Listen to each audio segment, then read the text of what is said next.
Salut frérot, bienvenue sur ma première vidéo YouTube. Déjà, avant de commencer, je vais rentrer dans le vif du sujet et je vais déjà te clarifier sur une chose, c'est qu'est-ce que tu vas pouvoir retrouver sur mon contenu YouTube, pourquoi mes vidéos ne vont jamais percer, vont jamais faire des milliers de vues. Je t'ai expliqué pourquoi en trois raisons. Simple, je vais te partager de la valeur et des choses concrètes, choses que personne ne fait sur YouTube. Je vais pas te faire du contenu comme tout le monde, un petit peu putaclic ou quoi que ce soit. Non, là, je vais vraiment te partager full value sur tout ça, sur le domaine du trading, de la crypto, des marchés financiers. Je vais pas te vendre du rêve et mon but, c'est juste de te montrer ce que je peux t'apporter comme valeur gratuitement et pour que tu puisses t'imaginer en fait ce que je peux t'apporter comme valeur si tu bosses avec moi. Aussi simple que ça. Donc voilà, le but de la vidéo d'aujourd'hui, c'est de vous expliquer comment trouver vos x20 en crypto. Donc on va faire simple. Avant de vous expliquer, de vous donner entre guillemets la recette magique, je vais déjà vous expliquer l'erreur que 95% des gens font et c'est de partir sur des cryptos du top 20. Euh, j'ai commencé comme ça et en réalité ça c'est une erreur. Pourquoi? Parce que les gens ils vont investir sur du Bitcoin, du BNB, de l'Ethereum, Solana, Link, DOT, Avalanche, etc. C'est des bonnes cryptos, je néglige pas, mais c'est des cryptos qui ont déjà surperformé lors des précédents bull runs et qui ne vont sûrement pas autant performer lors des prochains. Okay. Là, le but, ça va vraiment d'avoir une toute autre vision et stratégie de l'investissement et de ne plus investir sur des cryptos de ce style-là et partir sur complètement autre chose. Donc, euh, maintenant, qu'est-ce que les gens font en réalité? Et bah du coup, 4% des gens vont investir sur des narratives intéressantes. Ok? C'est mieux, ok? C'est pas le top du top, le top de la crème, mais c'est mieux. Et maintenant, qu'est-ce que c'est les narratives? Je vais vous donner un exemple. Par exemple, on a la narrative du gaming. Donc, la narrative du gaming, pour moi, c'est une belle narrative qui va quand même pas mal surperformer lors de ce prochain bull run-là. Et bah, du coup, on a trois cryptos, UNG, Mana, AXS. C'est trois cryptos qui sont spécialisés dans le gaming. Ou c'est des jeux vidéo, ou alors c'est en rapport directement avec le gaming. Donc ça, c'est des projets sur lesquels on peut venir investir. Et du coup, c'est une bonne solution d'avoir des projets comme ça, de certaines narratives dans son wallet crypto. Ensuite, on a également la narrative de l'IA, ok, AGI, Fetch AI, DBC. Donc ça, c'est des cryptos pareils qui sont dans une autre narrative. Donc là, pour le coup, de l'intelligence artificielle.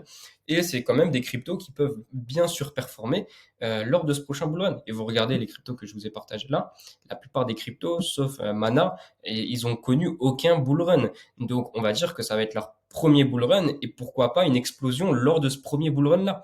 Si on regarde sur les précédents cycles, c'est ce qui s'est passé à chaque fois. Encore une fois, je n'invente rien, je reprends ma stratégie d'investissement, les précédents cycles et j'analyse en fait ce qui a déjà été fait. Je suis pas en train de réinventer la roue ou quoi que ce soit. Je suis également l'avis des experts qui sont dans ce domaine-là. Je suis pas en train de vous inventer quelque chose ou quoi que ce soit.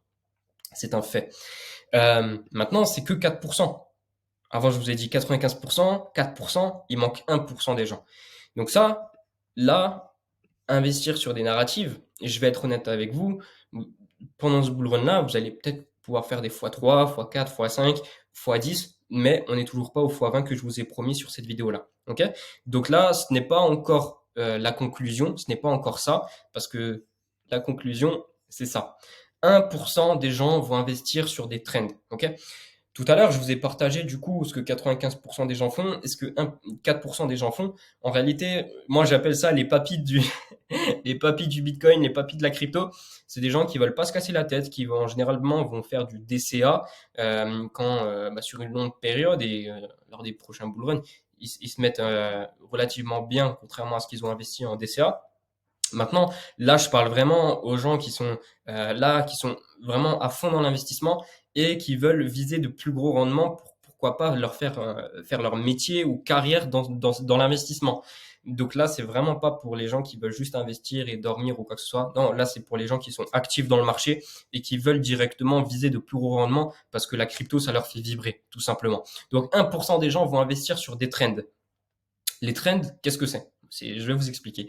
Et ça, pour moi, comme je vous ai mis en vert juste ici, ça, c'est parfait. Pour moi, c'est la crème de la crème, c'est le top. Et c'est là où on va pouvoir aller viser vraiment les plus gros rendements, les plus gros multiplicateurs, on va dire. Je vais vous prendre un exemple. Il n'y a rien qui illustre mieux qu'un exemple. Donc là, on a eu une grosse hype sur Solana lors de ces dernières semaines, ces derniers mois. Et du coup, il y a beaucoup de projets qui se lancent sur cette blockchain-là. on a eu notamment le WIF. Le WIF qui a fait un x7. Ok. Donc c'est pareil, c'est ça, on le voit, c'est une trend, hein. Ça, à mon avis, il n'y a pas de blockchain qui a inventé derrière ça ou quoi que ce soit. C'est une trend, c'est un token communautaire, mais c'est là où on peut faire beaucoup d'argent. Donc ça a fait un x7, c'est magnifique, un x7, et on le voit, c'est pas en un an que ça a fait le x7, hein. C'est en quelques jours, en quelques semaines. Donc ça, très intéressant, le WIF. Maintenant, donc là, on a eu une trend. On a eu une trend sur Solana. On a eu la sous-trend sur le WIF qui a explosé. Et maintenant, on va pouvoir avoir encore une fois une sous-sous-trend. Et c'est ça ce qu'on va voir. Parce que là, rentrer sur le WIF, là maintenant, encore une fois, ce n'est pas un conseil en investissement. Mais là, actuellement, c'est plus intéressant. Le train, il est déjà passé. Vous voyez ce que je veux dire? Par contre, on peut rentrer sur des sous-sous-trends. On a eu le Baby WIF qui est sorti. Et donc, pourquoi pas le Baby WIF? Vous voyez ce que je veux dire? Ça fait quelques jours qu'il a été lancé, ce token-là. Et bah, on peut aller chercher, encore une fois, cette sous-sous-trend. Ok. Donc, on a eu la hype sur Solana, on a eu le WIF. Maintenant, on peut rentrer sur le Baby WIF. Le train sur le WIF, il est passé, encore une fois. Bah là, pourquoi pas rentrer sur le Baby WIF? Encore une fois, ce n'est pas un conseil en investissement, mais vous voyez qu'on a eu une sous-sous-trend. Donc ça, pourquoi pas rentrer sur ce projet-là?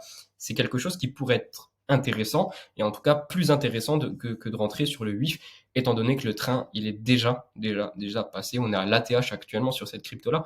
Donc c'est plus intéressant. Donc voilà. Maintenant, vous allez me dire, ouais, mais écoute, Vecino, comment je vais pouvoir trouver ces sous-trends-là, etc. Ah, les gars, éduquez-vous et entourez-vous des meilleurs. Bossez avec nous directement. Aussi simple que ça.